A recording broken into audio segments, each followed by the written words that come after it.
Au nom du Père, du Fils et du Saint-Esprit. Amen. Que la grâce de notre Seigneur Jésus-Christ, l'amour de Dieu le Père et la communion de l'Esprit Saint soient toujours avec nous, chers abonnés, et sur vous, qui pour la première fois regardez cette chaîne. Si vous y êtes, ce n'est pas un hasard dans la parole de Dieu. Il n'y a point de hasard. C'est le Saint-Esprit qui vous y a conduit car Dieu veut parler à votre cœur. Dieu veut vous bénir. Si vous aimez la parole de Dieu comme moi, merci de vous abonner. N'oubliez pas d'appuyer sur le pouce levé et de partager cet enseignement. Que Dieu nous bénisse in the name of Jesus Christ. Amen. C'est avec une joie immense que je vous retrouve pour partager la parole de Dieu. Permettez que je puisse rendre grâce à Dieu le Père, Dieu le Fils, Dieu le Saint-Esprit, pour tout ce qu'ils ont pu accomplir dans nos vies durant ce cheminement pour la rencontre de notre âme sœur. Durant ce cheminement, Dieu n'a eu cesse de nous témoigner de son amour, de sa compassion, de sa miséricorde. Je voudrais aussi dire merci à tous ces anges que Dieu a mobilisés pour travailler dans la vie de chacun et de chacune d'entre nous. Je ne puis oublier ma marraine spirituelle, ma mère, la mère de l'Église, l'Immaculée Conception, pour son soutien indéfectible. Merci marraine, merci maman Marie. Je voudrais aussi vous dire merci pour vos témoignages, nombreux, que nous avons reçus. Des épreuves, des difficultés, de bonnes nouvelles. Des dates sont fixées. Il reste peut-être quelques 2 ou 3 mois pour que l'année 2024 soit totalement bouclée en mariage. Au regard de l'agenda que je reçois, de nombreux abonnés qui voient leur relation se concrétiser au travers du sacrement du mariage au soir de ce cheminement. Pour toutes ces personnes à qui Dieu apparaît par la puissance de son Esprit Saint en leur révélant des signes, des prénoms, des dates. C'est magnifique ce que Dieu a accompli pour rencontrer l'âme sœur, pour le mariage, et ainsi de suite. Mon frère, ma sœur, il est fidèle. La clé, le symbole de notre victoire sur la solitude, sur la maladie, la clé qui ouvre la porte de la mission à l'international. Mon frère, ma sœur, il te demande de saisir ta croix, la croix glorieuse. Contemple-la, fixe-la, offre à la croix, offre-lui. Toutes tes difficultés, n'aie pas peur. Il a payé le prix à la croix pour toi. Il s'est fait malédiction. Il a porté ta malédiction. Il t'a libéré de l'esclavage du péché pour que tu sois heureux. Alors n'aie pas peur de t'abandonner à lui. Fais-lui confiance. Il t'aime. Mon frère, ma sœur, vous savez, j'aime le Seigneur. J'aime le Seigneur. Il est fidèle, il est bon. Et Holy Bible, the Word of God, est l'oxygène dont j'ai besoin pour alimenter mon cœur spirituel. Je voudrais dire merci une fois de plus à toutes ces personnes qui se sont mobilisées pour que mon voyage soit une réussite. Je voudrais aussi dire merci particulièrement à une personne qui, remplie de l'Esprit Saint, remplie d'amour, non pas pour moi, pour Dieu, a décidé de confectionner des vêtements que j'aime beaucoup pour prêcher et de me les faire parvenir. Cette personne que je n'ai jamais vue auparavant, que je ne connaissais pas, que je n'ai jamais connue, si ce n'est au travers de cette chaîne, a bien voulu confectionner une dizaine de vêtements pareils, de plusieurs couleurs, pour me les offrir. Que Dieu te bénisse, tu te reconnaîtras. Vous savez, plusieurs fois le Seigneur m'a montré ce genre de vêtements que je vais porter pour prêcher. Et il est bon de s'attacher à la parole de Dieu. Ce que Dieu vous révèle, ce n'est même pas vous qui allez vous activer pour le faire. Dieu lui-même va susciter des anges, va conduire, comme il a conduit Philippe auprès de l'eunuque éthiopien, des personnes qu'il a poussées à s'abonner. à œuvrer pour que ce qu'il m'a révélé me parvienne. Cette personne a investi en achetant des tissus de qualité, sans connaître mes mesures, sans me demander mes mesures. Aller voir un couturier, à payer les frais pour un coût d'une dizaine. Dieu est bon et je ne saurais comment lui rendre tout le bien qu'il n'a cesse de me témoigner. Éternel Dieu, béni est ton Seigneur, merci pour tout ce que tu fais pour pauvre serviteur que je suis. Merci d'avoir daigné poser ton regard sur ton humble serviteur. À toi soit toute la gloire. Que Dieu te bénisse pour ces beaux cadeaux. Je n'ai pas de mots, vous savez, parfois je suis dépassé. Et merci, merci. J'aime beaucoup ce genre de vêtements parce que non seulement c'est ce que le Saint-Esprit l'a révélé, mais je me sens bien quand je prêche comme ça. Donc je suis là, c'est-à-dire, vous savez, quand vous êtes dans le chemin que le Saint-Esprit vous a révélé, vous n'avez aucun effort à faire. Tout se fait seul. Mon frère, ma soeur, cherche à t'attacher à Dieu. Cherche à t'attacher à Holy Bible, the Word of God. Je t'en supplie. Laisse Dieu te parler. Laisse Dieu planifier, organiser ta vie. Je t'en supplie. Même ta rencontre avec ton âme, laisse tout ça entre les mains de Dieu. Il est bon, il est fidèle. Merci beaucoup pour vos dons, vos soutiens financiers. Vous ne savez pas, vous contribuez à ce que nous puissions répandre, propager la parole de Dieu partout dans le monde entier. Je voudrais dire merci particulièrement à ma sœur en France, Patricia, qui soutient beaucoup le ministère, l'œuvre que Dieu nous a confiée. Merci, merci vraiment du plus profond de mon cœur pour ton soutien inconditionnel. Merci à toutes ces personnes aussi qui me font parvenir leurs dons. Et je m'excuse auprès de toutes ces personnes que je n'ai pas pu rencontrer, car le temps était court et je me trouvais en Bourgogne-Franche-Comté et voilà, j'étais porté, transporté, voilà. J'avais vraiment pas le temps et voilà. Et je dis merci à toutes ces personnes qui ont voulu m'offrir personnellement, main en main leur offrande. Malheureusement, je n'ai pas eu le temps et je m'en excuse du plus profond de mon cœur. Acceptez de me témoigner de votre miséricorde. Merci à tout le monde. Je peux pas citer, mais merci à tout le monde, vraiment à toutes ces personnes qui ont prié, les membres de mon groupe de prière qui ont œuvré pour que mon voyage se passe bien. Merci aussi à mes sœurs en France, dans Lyon, qui m'ont soutenu. Et vraiment, je vous apporte la paix de Christ et que mon passage dans vos différents foyers ouvre la porte de la grâce, de la bénédiction de Dieu. Vous m'avez accueilli, ce n'est pas moi que vous avez accueilli, c'est le Christ que vous avez accueilli.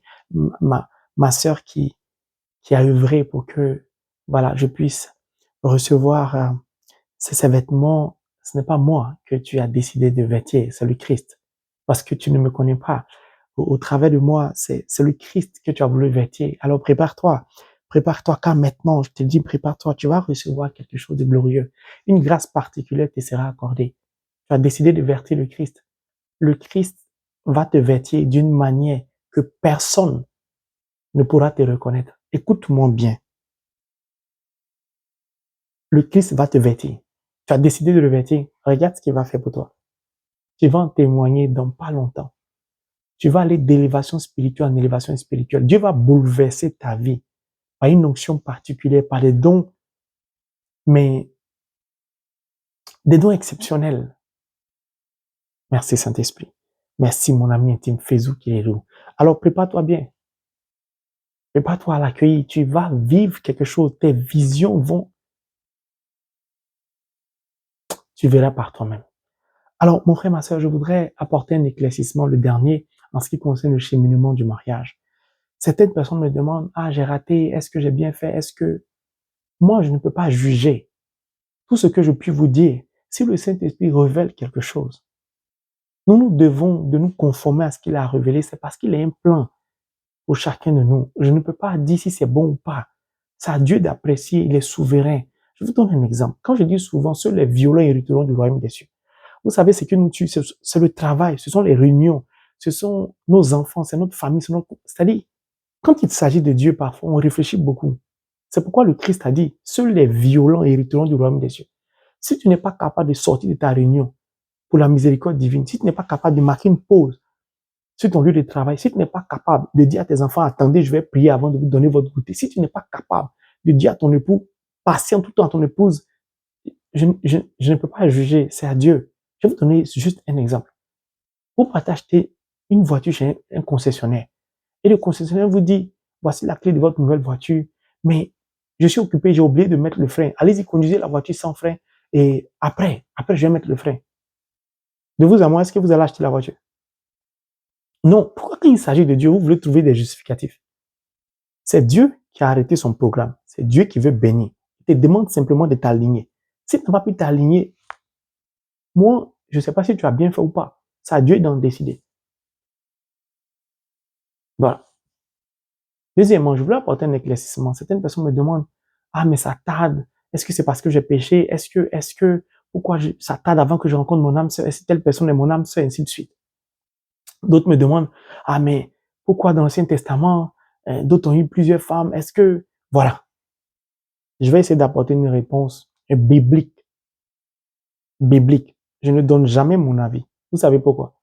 J'ai parcouru Holy Bible, The Word of God. Dieu donne jamais son avis. Le Christ parle toujours en parabole. Et j'ai demandé cette grâce au Christ. Pourquoi? C'est lui qui écoute mes enseignements, qui comprend. C'est qu'il a été prédestiné à s'abonner, à être béni par Dieu. Celui qui écoute, qui ne comprend pas, il sera amené à vouloir écouter plusieurs fois parce qu'il veut comprendre. C'est qu'il a été choisi par Dieu. Personne ne va s'abonner à cette chaîne sans avoir été au préalable conduit par le Saint-Esprit. Ce n'est pas possible. C'est pour ça qu'il y a des gens qui vont recevoir ma chaîne sur leur portable, qui vont jeter un coup d'œil, qui vont y rester. C'est pas de votre fait. C'est le Saint-Esprit qui vous y a conduit parce qu'il veut faire quelque chose dans votre vie. D'autres vont être forcés, vont s'abonner, mais vont pas suivre. Ce sont des personnes qui ne sont pas prédestinées à être bénies. C'est-à-dire, c'est comme ça y est, ne forcez pas. Il y a certaines personnes, on va les forcer, ils vont s'abonner. Et ce sont les personnes qui vont expérimenter la puissance de l'Esprit Saint, le miracle va s'opérer dans leur vie. Avant même les personnes qu'ils ont poussées, c'était des personnes que Dieu voulait absolument bénir. Il y a tellement de phénomènes surnaturels, mais tout cela relève de la seule souveraineté de Dieu. Je n'y suis pour rien. Je ne suis qu'un pauvre instrument. Donc, je vais tenter d'apporter des éclaircissements. Quand Dieu a créé l'homme, il a retiré une côte. Il a façonné la femme. Et la Bible dit, Genèse chapitre 2, le verset 22, le Seigneur Dieu transforma la côte qu'il avait prise à l'homme en une femme qui lui amena. Dieu a amené la femme jusqu'à l'homme. Il a conduit la femme jusqu'à l'homme. Si Dieu conduit quelqu'un, c'est que Dieu est devant. La femme est donc liée à Dieu. Une femme spirituelle qui lit la parole, est une femme de prière, qui est attachée à Dieu, ne s'agite pas pour se marier, ne se presse pas pour se marier, ne se précipite pas. Elle n'est pas inquiète. Parce qu'elle sait que ce n'est pas son projet, c'est le projet de Dieu. 1. 2. Parce que la parole lui dit, c'est Dieu qui va l'emmener jusqu'à son homme. Elle n'a pas d'effort à faire. Son seul effort, c'est de rester lié, connecté à Dieu. C'est tout.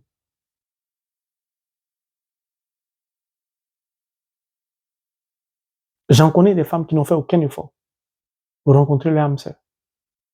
D'ailleurs, souvent, je dis à mon épouse, et toi, la vie a été facile pour toi pour trouver ton homme. Garçon qui est Dieu à trouver. C'est-à-dire que toi, tu es assis, tu n'as rien fait. Et puis Dieu me précipite, Dieu quitte l'Europe pour toi. Dans la vie, là, quand vous lisez la parole de Dieu, quand vous donnez beaucoup à Dieu, quand vous avez un cœur rempli d'amour, vous n'avez pas d'effort à faire. Aucun projet ne relève de l'être humain créé par Dieu, baptisé, confirmé. Quand tu deviens enfant de Dieu, ce n'est pas toi qui as des projets, c'est Dieu qui a des projets. Maintenant, toi, si tu veux, tu peux lui proposer tes projets. Il va aussi les réaliser. Mais comme ces projets sont toujours meilleurs, donc calme-toi, ne t'agite pas. Dieu l'emmena à l'homme. C'est Dieu qui conduit la femme à l'homme, jusqu'à l'homme, auprès de l'homme. La Bible a fait exprès, ou Dieu a fait exprès de ne ni mentionner en combien de temps la femme a été façonnée à partir de la côte? En combien de temps Dieu a pris pour conduire la femme vers l'homme? Pour nous dire simplement que le temps ne relève pas de notre compétence. Le temps appartient à Dieu. Saint Pierre nous dit, un jour est comme 1000 ans sont comme un jour. Dieu peut conduire ton âme sœur vers toi en une journée, en un mois, en une année, en 10 ans. C'est sa souveraineté. L'impatience détruit le projet de Dieu. Et tout cela vient du diable. Vous allez comprendre pourquoi. Mon frère, ma sœur, sois patient. Dieu conduira ton homme vers toi, ou Dieu conduira ta femme vers toi. Quand Dieu a créé l'homme, ce n'est pas l'homme qui a voulu la femme, c'est Dieu qui a décidé de façonner la femme. Puis il n'a rien demandé à l'homme. L'homme a fait quoi? Il a nommé la femme, puis il a discerné pour savoir si elle était semblable à lui. Semblable, non pas d'un point de vue charnel, mais d'un point de vue spirituel. C'est-à-dire, lorsque Dieu a emmené la femme vers l'homme, l'homme n'avait pour rôle, en ce qui concerne ce projet de mariage, que de discerner si la femme est liée à Dieu. C'est-à-dire, si c'est une femme de prière, si c'est une femme remplie de l'Esprit Saint. C'est pourquoi elle a dit, voici l'os de mes os et la chair de ma chair. On identifie toujours le surnaturel, puis le charnel. Un homme qui est en connexion avec Dieu, une femme qui est en connexion avec Dieu, lorsque Dieu les unit, le premier effet de l'homme est de déceler, est de remarquer la présence de l'Esprit Saint au travers de la femme. La femme, lorsqu'elle voit son homme, elle n'a pas besoin de discerner. Pourquoi? Parce qu'elle s'est laissée conduire par Dieu. C'est Dieu qui l'a conduit jusqu'à son homme. Pourquoi? C'est ce que la Bible dit. Dieu l'emmena. Une femme qui s'embrouille, une femme qui s'inquiète, une femme qui veut discerner, une femme qui veut cocher des cases, il est beau, mince. C'est une femme qui confond ses désirs charnels au projet de Dieu. Au projet de Dieu. Regardez Rebecca. Dieu a conduit Rebecca jusqu'à Isaac. Isaac l'a vu, il l'a épousé. Pourquoi? Parce qu'Isaac est le fruit de la promesse de Dieu. Donc ce n'est pas quelqu'un de mauvais. Puis Rebecca est le choix du cœur de Dieu pour Isaac. Qui a conduit Rebecca? C'est Dieu qui a conduit Rebecca jusqu'à Isaac. Vous allez entendre certaines femmes, tout ça c'est le diable. Hein. Moi, je suis dans ma famille. Tant qu'un homme ne vient pas et quitte pas ma famille, parfois Dieu veut que tu quittes ta famille. C'est ta famille qui t'enchaîne. Quitte ta famille, va louer un appartement un peu, va louer une maison, sois seul. C'est là-bas, là, quand tu seras seul dans ton appartement, que Dieu va venir te chercher pour te conduire jusqu'à ton âme.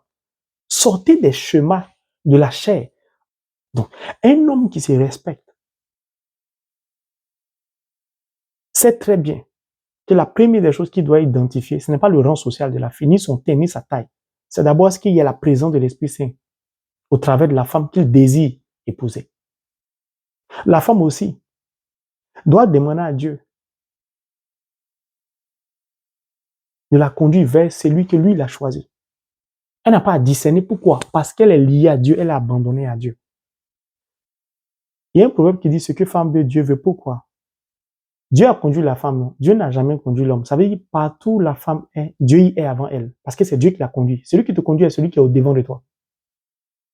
C'est pourquoi le psalmiste va dire la femme est une vigne généreuse dans la maison de son homme et dans son foyer. Pourquoi? Là où Dieu est, sa gloire y est. Là où la gloire de Dieu y est, tout prospère. Or, Dieu est toujours au devant de la femme. Parce que pour qu'il emmène la femme à l'homme, c'est parce qu'il n'était pas avec l'homme. Donc l'homme était avec l'Esprit Saint. La femme avait non seulement l'Esprit, mais elle était avec Dieu. C'est pourquoi il dit, une femme qui comprend la parole de Dieu ne s'agite pas pour se marier. C'est-à-dire, c'est même pas son intention de prière. C'est Dieu qui se charge de ça. Si tu t'agites, c'est parce que tu regardes ton âge, tu regardes tes cheveux qui blanchissent, tu coches trop de cases. C'est pour cela. Un homme ne doit pas s'agiter, ne doit pas être perturbé. Il doit juste patienter. L'homme était assis, il attendait. Dès qu'il a vu, il a discerné, il dit, voici cette fois-ci l'os de mes os. Un homme qui est connecté à Dieu, il est patient. Parce qu'il sait que ce n'est pas son projet. De toute façon, Dieu n'a intérêt qu'à réaliser son projet. Donc, pourquoi je vais m'agiter? Mais pour que le projet de Dieu se réalise, il faut que l'homme et la femme soient toujours en connexion avec Dieu. Ce qui fait qu'il y a le désordre, c'est que soit la femme n'est pas connectée à Dieu, soit l'homme n'est pas connecté à Dieu. Maintenant, si les deux sont connectés à Dieu, ils ont le même Dieu. Ils ont donc logiquement la même foi. Donc la même foi. Bon, s'ils ont la même foi, alors je réponds à une autre question. S'ils ont la même foi, ils ont le même Dieu, la femme sait qu'elle est issue de la côte de l'homme. Dieu n'a pas pris deux côtes, il a pris une seule côte pour façonner une seule femme. D'où est-ce que un homme peut se targuer d'avoir deux ou trois femmes? Ce n'est pas biblique. La polygamie n'est pas de Dieu. Dieu, dans son projet, il n'y a pas de polygamie. La polygamie est l'œuvre des humains, la pensée des humains, la satisfaction du désir charnel. Sinon, la polygamie ne fait pas partie du projet de Dieu. On a lu la parole de Dieu. Est-ce que Dieu a dit qu'il a pris deux côtes? Il a pris une seule côte. Donc, si toi, tu es désespéré, que tu préfères aller épouser un musulman ou laisser un musulman t'épouser, tu désires désespérer d'être deuxième femme, c'était ton choix. C'est pas le choix de Dieu. Je vais prendre un exemple. Le roi David, il était le choix du cœur de Dieu. Mais il avait combien de femmes? 2, 3, ainsi de suite. Pourquoi? C'était son choix. C'est pas ce que Dieu lui a dit. Mais est-ce que Dieu a parlé? Non. Deutéronome 30:15. Dieu dit, j'aimais la vie, j'aimais la mort. À chacun de choisir. C'est-à-dire, Dieu ne s'impose à personne. Et il n'impose rien à personne. Mais nous, il nous dit la vérité en mettant. Parce que la Bible, quand vous l'ouvrez, il y a une partie ici, il y a une partie ici. Tu choisis quel chemin. Des gens ont décidé d'être homosexuels. Dieu est contre l'homosexualité, mais il n'impose à personne. Si toi, tu te sens bien d'être homosexuel, vas-y, c'est ton choix. Voilà, c'est-à-dire, vous savez, nous les chrétiens, nous ne sommes pas faciles. Nous ne sommes pas faciles. Le diable nous blague beaucoup. Le diable nous blague beaucoup. Tu es chrétien. Tu t'en vas épouser un musulman, tu laisses un musulman t'épouser. Tu sais que certains musulmans aiment beaucoup le maraboutage. Maintenant, ils vont faire des pratiques mystiques. Tu dis, toi, tu n'y prends pas part. Mais tu l'as épousé, tu as accepté qu'il t'épouse. Vous êtes devenus une seule chair. Donc, s'il baigne dans le maraboutage, vas-y avec lui. Tu as peur pourquoi? Si tu as peur, pourquoi tu y es entré? Tu as vu comment on se comporte? On fatigue Dieu. Tu sais que tu es chrétien. Tu vas te mettre dans quelque chose qui n'a pas de tête, qui n'a pas de cœur. Puis, le diable va te pousser encore. Le diable va faire quoi? Il sait que le mariage est un projet de Dieu qui lui tient à cœur. Il va créer les conditions. Comme tu ne lis pas bien la parole de Dieu, comme tu ne pries pas sérieusement, comme ta vie de prier en dents d'ici, le diable va créer des conditions difficiles pour toi. Où tu vas sortir d'une famille qui n'a pas de foi. Donc, il y a tellement de difficultés. Le diable va te pousser à dire, regarde, sois avec cet homme marié. Il a l'argent. Le diable t'a blagué, il a conduit ton mari devant toi. Et tu acceptes, tu sors avec lui. C'est ton mari, il te loge. Tu donnes l'argent, tu nourris ta famille. Donc tu dis, ah, peut-être c'est Dieu qui l'a envoyé. Dieu va te donner un homme marié pour t'aider. Oh, vraiment, parfois le diable nous fait avoir des théories, des pensées. Le prophète Jérémie, Dieu a dit au travers de sa bouche, maudit soit l'homme qui compte sur la chair. Béni est celui qui compte sur Dieu. Dieu devient son assurance. Dieu est souverain. Dieu a besoin d'un homme marié pour toi te bénir. Non. C'est toi qui étais pressé. C'est toi qui ne faisais pas confiance à Dieu. Et tu vas finir par dire, de toute façon, je l'aime, il est beau, il est gentil. J'ai resté dedans jusqu'à ce que Dieu me donne mon homme. Mais cet homme, il est marié. Ça se trouve même les mariés à l'église. Quand tu sois avec cet homme marié, tu blesses le cœur de sa femme. Dieu est un Dieu de la justice. Tout le tort que tu fais à sa femme, elle peut-être elle ne sait pas, mais Dieu sait. Tu vas subir la conséquence de ça. Mais le diable va te pousser. Ah, mais de toute façon, non, mais c'est que ça va finir un jour. Bon, avant que je sorte de cette relation, mieux vaut pour avoir un souvenir, je vais tout faire pour tomber enceinte comme ça, je vais lui coller une grossesse pour dire, ah, même si ça en va, on est liés par rapport à l'enfant, puis de temps en temps, on peut sortir ensemble. Ça veut dire que l'enfant est le fruit de l'amour. Mais toi, ton enfant devient le fruit d'un souvenir. C'est-à-dire que ton enfant, tu le considères déjà comme un objet. Ce n'est pas le fruit de l'amour qui est à l'origine de la naissance de l'enfant, mais ce sont tes désirs égoïstes personnels. Tu vas appauvrir sur ton mari. C'est-à-dire que tu veux l'obliger à te payer une pension alimentaire. C'est-à-dire, Vous savez, et puis on a l'église. Ce n'est pas bien ce que nous faisons. D'autres vont jusqu'à dire, de toute façon, le Saint-Esprit continue à me parler. J'ai toujours les visions, j'ai toujours les songes. Vous savez, Dieu est l'être humain le plus patient au monde. Je recommence. Dieu est l'être humain le plus patient au monde. Pour te sauver, Dieu est capable de patienter jusqu'à 50 ans. Parce qu'il ne veut pas te perdre. Mais comme ça t'arrange, tu es dedans, tu dis à Dieu avec moi. Mais quand pour te bénir, Dieu patiente, tu t'énerves. Tu es pressé. Ah, ça tarde trop. Ah, Dieu dit trop. Pourquoi tu ne te dis pas? Pourquoi tu ne te poses pas la question? Si ça tarde, qu'est-ce que Dieu essaie de me dire? Dieu essaie de te parler. Dieu essaie de te dire quelque chose. Dieu essaie de t'emmener à comprendre quelque chose avant de conduire ton âme sœur vers toi. Mais toi, tu es rivé sur la solitude qui te ronge au lieu de chercher à écouter ce que Dieu te dit. Or, si tu ne comprends pas ce que Dieu essaie de te dire avant de te bénir, il ne va pas te bénir. Parce que le but de Dieu est que tu comprennes d'abord ce qu'il veut te dire. De sorte à ce que ce qu'il va te donner, ton âme seule, ce soit pour la vie éternelle. Pourquoi? Parce qu'au travers de vous deux, il va accomplir quelque chose de glorieux. C'est pourquoi on ne se marie pas par plaisir. Non. Ou on ne dit pas, comme je n'ai pas les moyens, je ne peux pas traverser le sacrement du mariage. Qui t'a dit le sacrement du mariage est conditionné aux moyens financiers? Qui t'a expliqué ça? Ce n'est pas biblique. C'est un sacrement. Est-ce qu'un prêtre pour recevoir le sacerdoce a besoin d'être issu d'une famille riche? Qui vous a dit le sacerdoce royal, le sacerdoce du prêtre dépend des biens de sa famille ou de l'argent que le diacre ou l'adhérent ou celui qui désire être prêtre a besoin, ou bien une religieuse n'a pas besoin d'avoir les moyens. Est-ce que pour te faire baptiser, tu avais besoin d'argent? Non, le mariage était sacrement comme le baptême. Beaucoup de personnes se bloquent. Comme on n'a pas l'argent, on ne va pas se marier. C'est que tu comptes sur qui? Marie-toi. Même s'il n'y a personne pour manger un repas. Dans les cieux, les anges jubilent parce que tu t'es uni à celui que Dieu a prédestiné à ta vie. C'est tout bien celle que Dieu a prédestinée à ta vie. Si la cour céleste se réjouit, ne t'inquiète pas. Dieu va vous donner les moyens. Votre premier anniversaire de mariage, vous allez faire. La fête sera tellement belle que toi-même, tu vas oublier que le jour de ton mariage, vous allez marcher pour entrer à la mairie et à l'église. Arrêtez de laisser le diable vous perturber.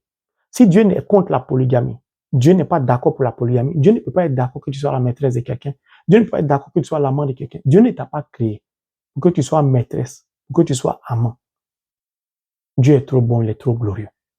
C'est cet éclaircissement que j'ai voulu apporter. Soyons patients et attendons le temps de Dieu. Chaque fois qu'on est connecté à Dieu, Dieu s'occupe de nous, de ses projets sur nos vies. Ce n'est pas à nous de nous agiter. Nous devons jeûner et prier pour avoir une bonne relation avec Dieu et pour intercéder pour les autres. C'est en cela que nous allons voir la gloire de Dieu être manifestée dans notre vie. Mon frère, ma sœur, c'est ce que j'ai voulu apporter comme éclaircissement.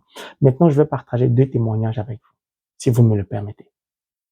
Le premier témoignage, c'est une personne que je suis, que je n'ai jamais vue, que je ne connais pas physiquement. Au travers de cette chaîne que nous nous sommes rencontrés, en écoutant les enseignements, elle a été touchée, cette personne. Et cette personne, au travers du cheminement que je lui ai donné, a expérimenté la gloire de Dieu, la puissance de Dieu. Bénie par Dieu, elle a décidé de suivre le cheminement qui concernait les femmes stériles.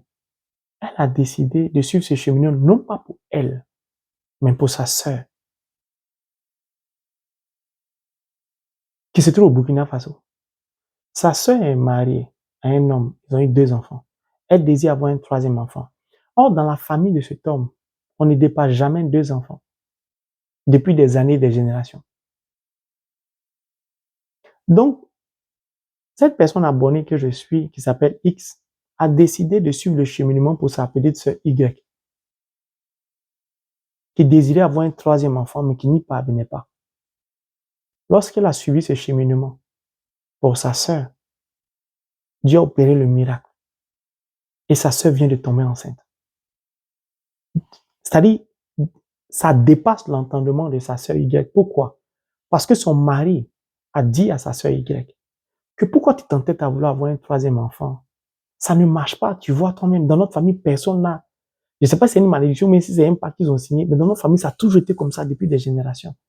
Donc, ça ne va pas changer sur nous. Mais cette sœur X que je suis, au travers du cheminement, a réussi à briser dans la famille de ce monsieur ce qui avait été fait certainement, permettant ici à sa petite sœur Y de tomber enceinte de sa 3e grossesse. Elle a tenté de m'avoir, malheureusement, j'étais très occupé puisque je rentrais de mon voyage européen et je n'ai pas pu la voir, mais elle a tenu à me laisser un message vocal pour m'exprimer sa joie et pour me témoigner de ce que Dieu a accompli dans la vie de sa sœur au travers du cheminement qu'elle a décidé de porter pour sa sœur. Pour amener d'autres personnes aussi à persévérer et à y croire que Dieu est fidèle et il est bon. Mon frère, ma sœur, quand Dieu dit des personnes qui vont suivre les cheminements que nous avons déjà dépassés, il va les bénir comme il nous a bénis. Mieux, il va les bénir plus que nous-mêmes qui avons suivi le cheminement en direct. C'était pas de la plaisanterie. C'est ce témoignage qu'elle a voulu apporter. Et ma sœur, si tu trouves Bourina, tu te reconnaîtras. Que Dieu te bénisse. Et merci encore pour ce que tu as fait pour ta sœur en acceptant de porter son fardeau. Dieu n'attend que ça, des gens qui vont prier pour les autres. Que Dieu te bénisse et que toutes les personnes désespérées reprennent espoir. Vous pouvez prier, vous pouvez suivre les cheminements que nous avons déjà suivis pour d'autres personnes qui sont en difficulté. Au travers de vous, Dieu va bénir ces personnes. D'ailleurs, je reçois beaucoup. Il y a une personne aussi qui a suivi le cheminement de 40 jours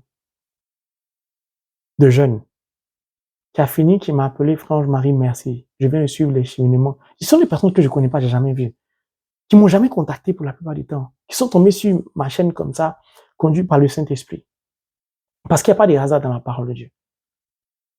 Et Dieu a opéré des miracles. Je ne sais pas quel genre de miracles, mais les gens m'appellent, allô, donne-moi tes coordonnées, je vais te faire une offrande.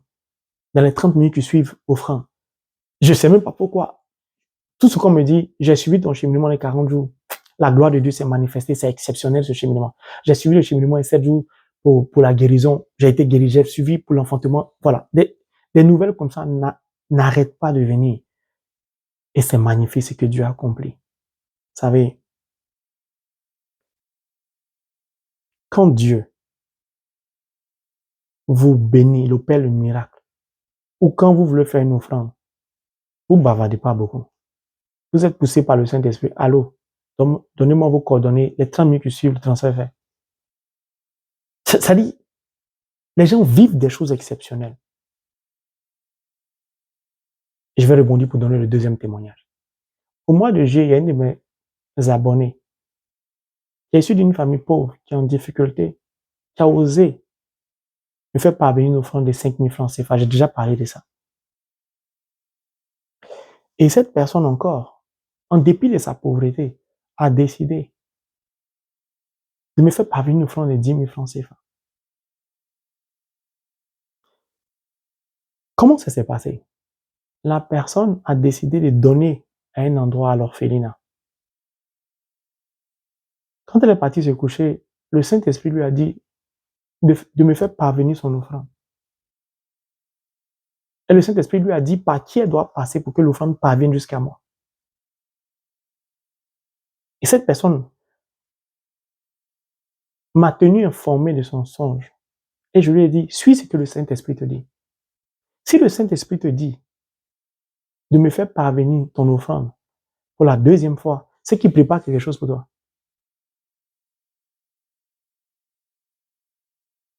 Cette personne a obéi. Lors de mon passage en Europe, j'ai pu récupérer son offrande. Voici l'enveloppe. Son offrande. C'est marqué offrande de Franche Marie. Puis, voici ces 10 000 francs. Ma sœur, j'ai reçu ton offrande de 10 000 francs CFA.